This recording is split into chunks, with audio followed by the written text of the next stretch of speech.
Netflix is making a cash offer to Warner Brothers. Quentin Tarantino released his 20 favorite movies of the 21st century. We attended the Avatar Fire and Ash world premiere. The Batman gets another new cinematographer. We have new trailers for Ready or Not 2, Here I Come, 28 years later, The Bone Temple, and so much more to discuss in this episode of Movie News. What is up, movie friends? Welcome back to Raiders of the Lost podcast. We are the ultimate film and TV podcast. Anthony and James here. By the way, Spotify Wrap happened this past weekend, so if we made your Spotify top podcast, share it. We'd love to see it. Thanks to everybody who has been giving us their time this past year, enjoying movie content with us and listening to James and I bicker back and forth. I don't know how you do it. So grateful. You know, we're in the top 1% of podcasts, and it's just really fulfilling and really makes us feel all warm and gooey on the inside that, you know, we have so many people that support us and listen to us and watch us on Spotify, listen to us there, as well as everywhere else. But I love Spotify Wrapped,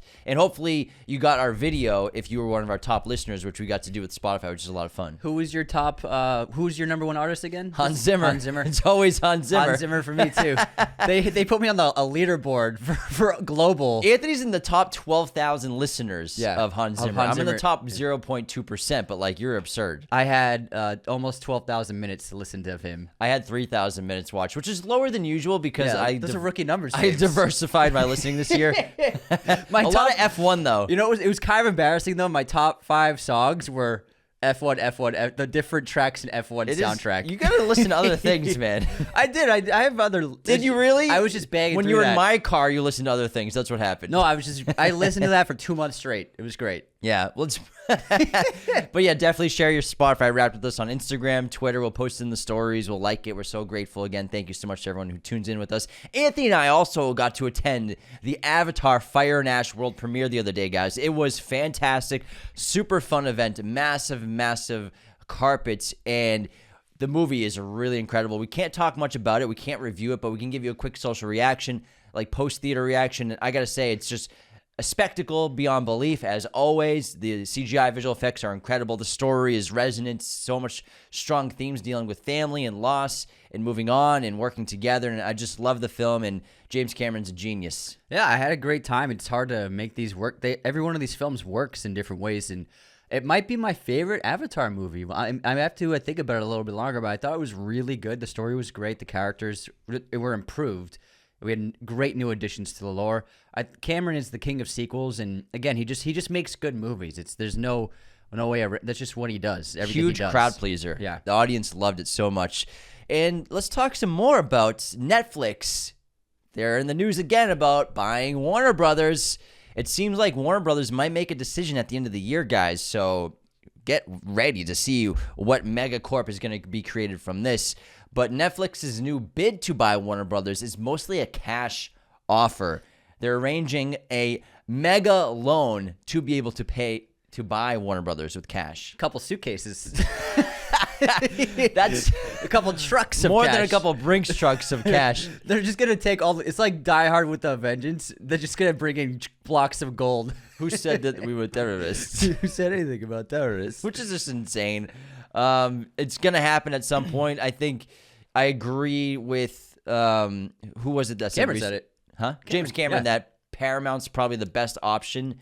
I would not like to see a streaming platform buy Warner Brothers just for the legacy of physical media and just the legacy of movies from the past. And it's just a worrying thing. I don't want Warner Brothers to sell, but this is an odd time. Yeah, it's a weird time. So we'll see what happens. But again, I'm sure they're weighing all the bids that are out there. So we'll see. But I mean, cash is hard to deny. It's hard to say no to that. So it's enticing to make it cash. Quentin Tarantino dropped the 20 best movies of the 21st century in his opinion, and the list is pretty interesting. From the bottom up, we have West Side Story, Cabin Fever, Moneyball, Chocolat, The Devil's Rejects, The Passion of the Christ, The School of Rock, Jackass the Movie, Big Bad Wolves, Battle Royale, Midnight in Paris, Shaun of the Dead, Mad Max Fury Road, Unstoppable, Zodiac, There Will Be Blood, Dunkirk. Top 3, we have Lost in Translation, Toy Story 3, and Black Hawk Down. Ridley Scott getting respect from Tarantino here. Just to clear up, it's not Chocolat, the film with Juliette Binoche. It's Chocolate. It's a Thai film. Never mind. Not Chocolat. It's a Thai action film. That's from That's before. 99 Yeah, that's or 98. before the 2000s. Yeah, anyways. It doesn't seem like Tarantino's cup of tea.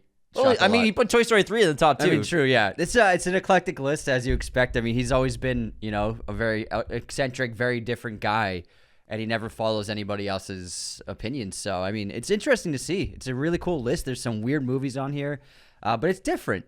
And I think the biggest surprise was Black Hawk Down being number 1. However, if you guys give that a watch, if you haven't seen it, it is really one of the great war films of the century, absolutely. And I remember a couple months ago, I was on at the gym, and I was just locked in watching it from a distance without audio. It's so well directed. Incredible direction. That movie had a ton of influence on Dune Part 2, which is really cool. But we're going to do an entire episode on this list for this upcoming Friday. So we're going to break down the list of Tarantino's 20 best films of the 21st century.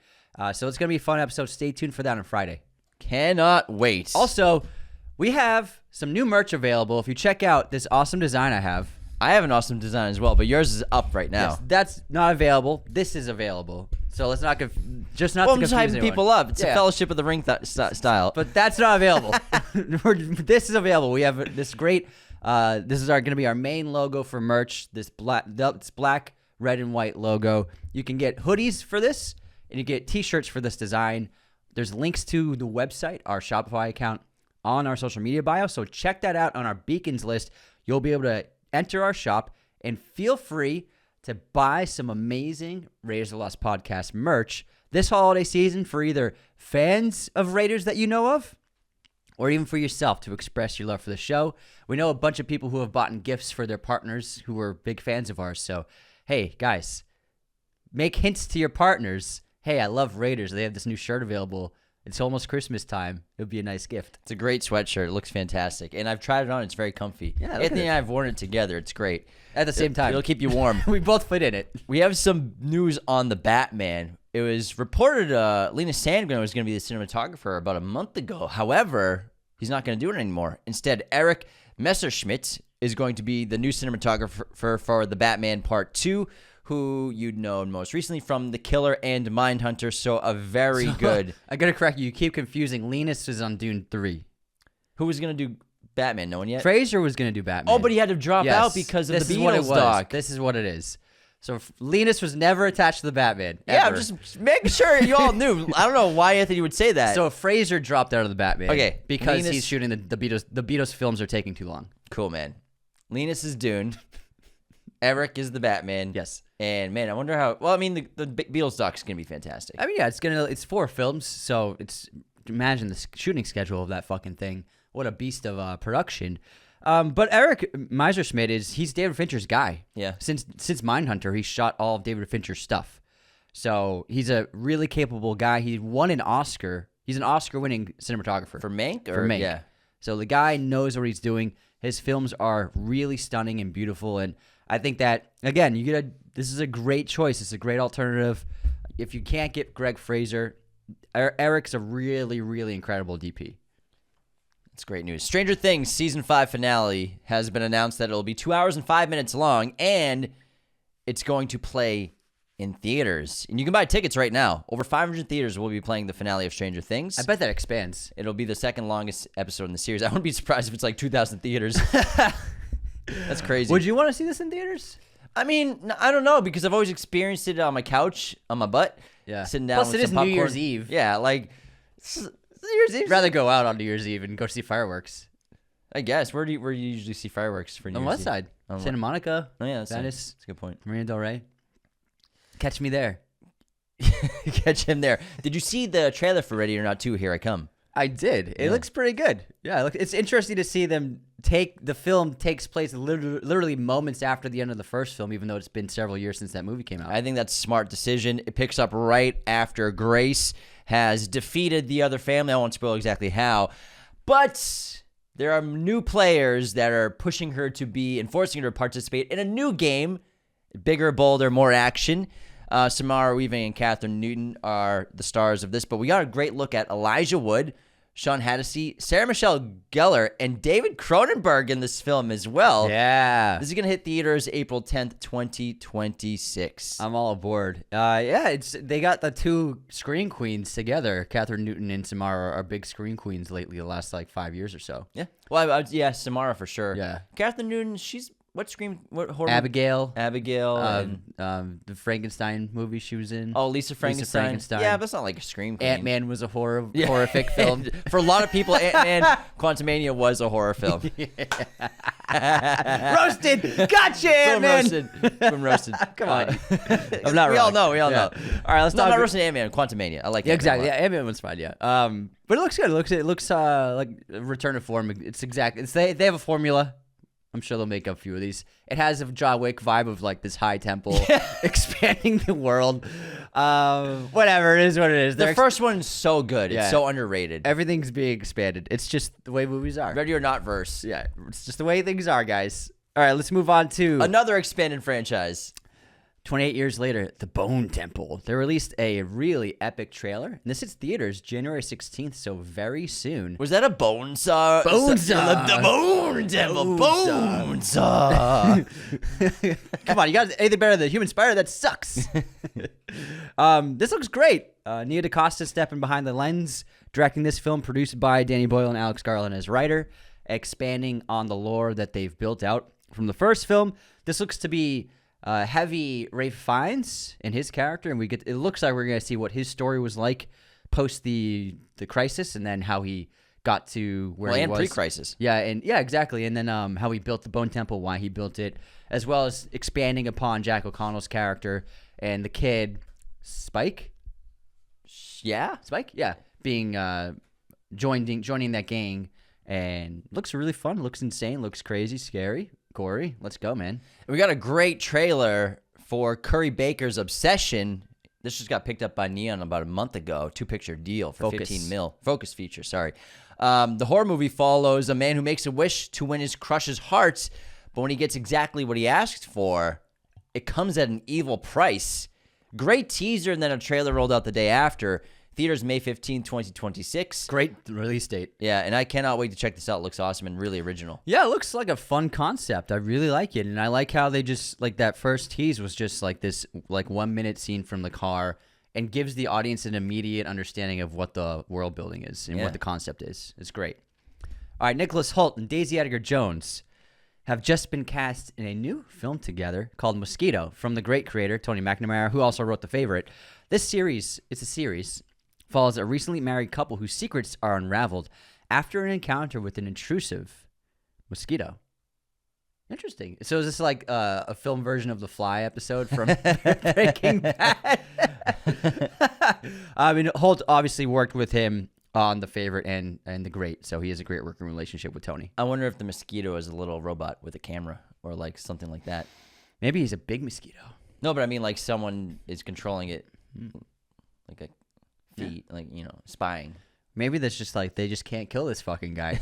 There's just sometimes there's a mosquito, you can't get it. And then sometimes, you just need I saw you a month ago. You had a mosquito catcher on your bed. On my bed? Yeah.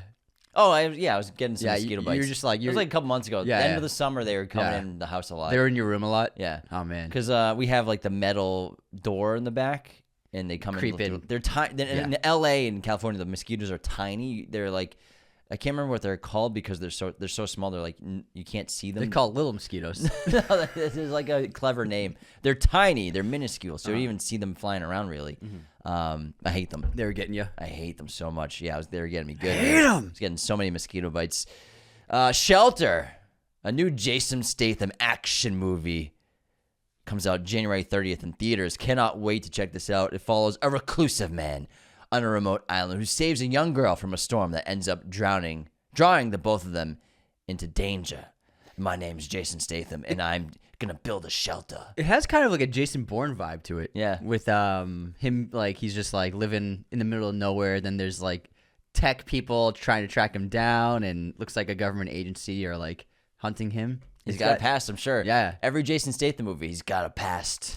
All right, now news about a live-action Helldivers movie. Let's go! Officially moving forward at Sony. Justin Lin, great choice, is set to direct the film with Gary Dauberman, who wrote Annabelle, writing the script. Justin Lin is no stranger to huge action movies, with helming a bunch of the films in the Fast and the Furious franchise. And Helldivers is like a crazy video game. It's like an online game where you can play together. A crazy video game. This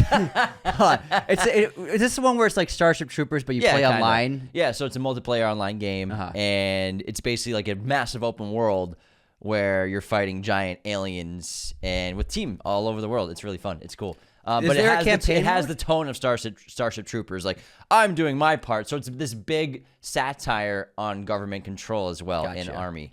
So like it's not just like random. It's not like Fortnite where you just drop into a level. It's like a constant evolving. It's just always happening. It's like a hybrid. Yeah, it's not like that. It's bigger. The map is always live. Bigger in scope and scale. Yeah. Gotcha. Cool.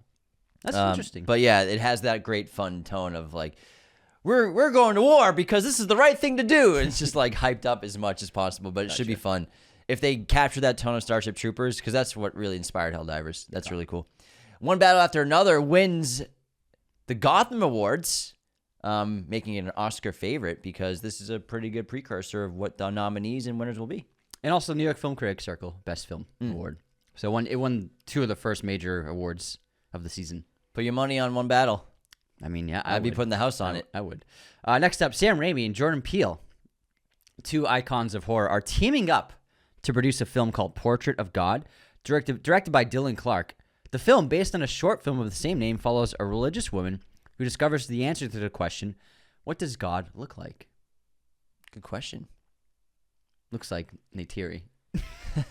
Anthony's referring to the Avatar Fire and Ash poster behind me provided to us by our great friends at movieposters.com. Use our code Raiders10 at checkout today to get 20% off your order. 10% off your order at movieposters.com. And then our affiliate link, which is in the episode description, gets us a commission. So hit that affiliate link so they can track that you came to the website from us. We'll get a commission. You get 10% off. And you get an amazing poster from our great friends, movieposters.com. Now's the time to do it. The holidays are coming. It's almost Christmas time. Get those presents now. Yeah, they just had their Black Friday, Cyber Monday deals. Yeah, 20% off everything. Yeah. It's great. They had a big deal going on. There's a really interesting horror film that's being released in fall of 2026. It's called Slay Day. Slay. And this is going to be an interactive horror film where the audiences of every screening get to participate in where the story goes. The way they're doing this is the company producing the film have developed an app. And so when you go see this film, you'll be able to use the app. And at certain points of the movie, the audience together will vote on what the next action the characters should take. So just like those books we grew up with, where you either go left or right. Was it Goosebumps where you had the choices? Yeah. So yeah, just like those. Oh yeah. The audience as a collective is going to be able to determine what happens in the film. Apparently, there are 16 different endings to this movie. Yeah, well, and I think the real big influence on this is the Bandersnatch episode from Black Mirror, obviously. Yeah, Bandersnatch. I think that was the big influence. And, I do not condone at all going on your phone in movie theaters. However, this is the only exception, it seems like, for me. Yeah. Because it's a experimental, collaborative experiment, which I think should be cool. It sounds like fun. I think this sounds great. I'm sorry. There's over 20 unique endings. Holy crap. So it's a lot of... one of the endings, everyone in the audience gets killed. Just kidding. Choose wisely. Just jokes. Spaceballs 2 is wrapped filming, starring Rick Moranis, Bill Pullman, Louis Pullman, Daphne Zuniga, Mel Brooks, Josh Gad, Keke Palmer, Anthony Carrigan, in theaters sometime in 2027.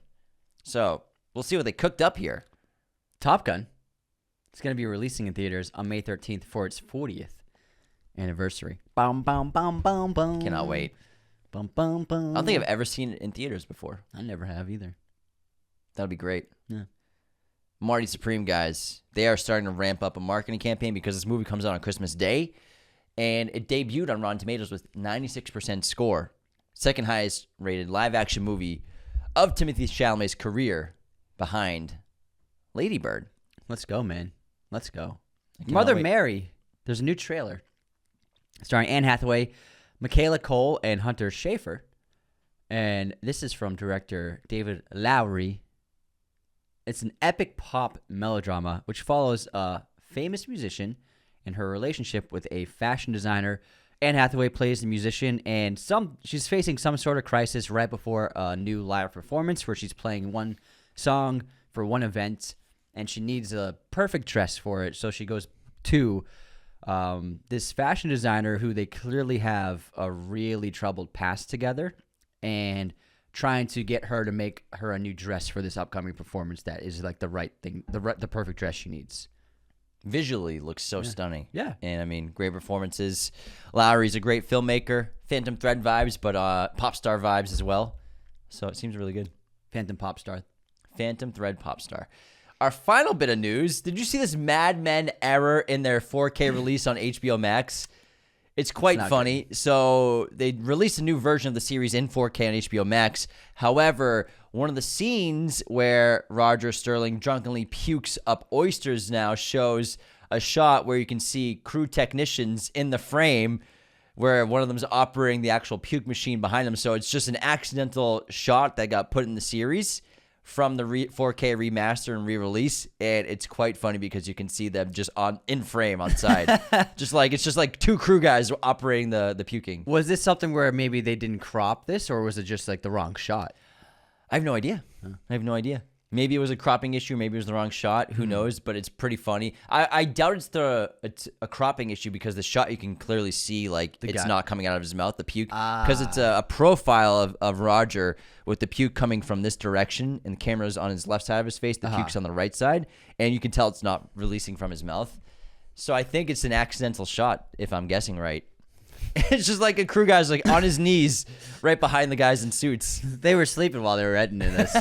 Well, I mean, there's a lot of frames. Shots. It's one thing to re-release a movie in 4K. Yeah. You only have so many frames. But like with the TV series that ran 5 seasons, like something like that. That's a lot of frames to go through. They're hour-long episodes too, and a lot of shots. So it makes sense that there was a mistake. Yeah. It's fun to see that actually. It's kind of like when you read a book and you catch a spelling error and you're like, I got one. I love it. Dude, when that happens, I'm like, Did they not notice this, or is this a different spelling of this word? Like they had to have been able to. Did they really miss this? I feel like I find a spelling error maybe it happens 20% of the books I read. Yeah, it happens once in a while. Right. Yeah, and also I think sometimes it depends on the publishing firm and the authors. But every once in a while I find a couple typos sometimes in a book too, and it's like, oh, got him. We got him, guys. Should have done your trick. Throw everything into Google Docs and just. Look for the underlines. Spelling and grammar. Well, I mean, I'm sure they do that, but still, it's like things seep through. Things happen. Yeah, we're not robots. But that's all of our movie news for this episode, guys. Again, tomorrow we're gonna do an entire breakdown on Quentin Tarantino's 20 best movies of the 21st century, which should be a lot of fun. Sorry, not tomorrow. That'll be on Tuesday. Tomorrow we're gonna have Michael Strassner on our show, the star and co-writer of The Baltimoreans, which had a great little theatrical run.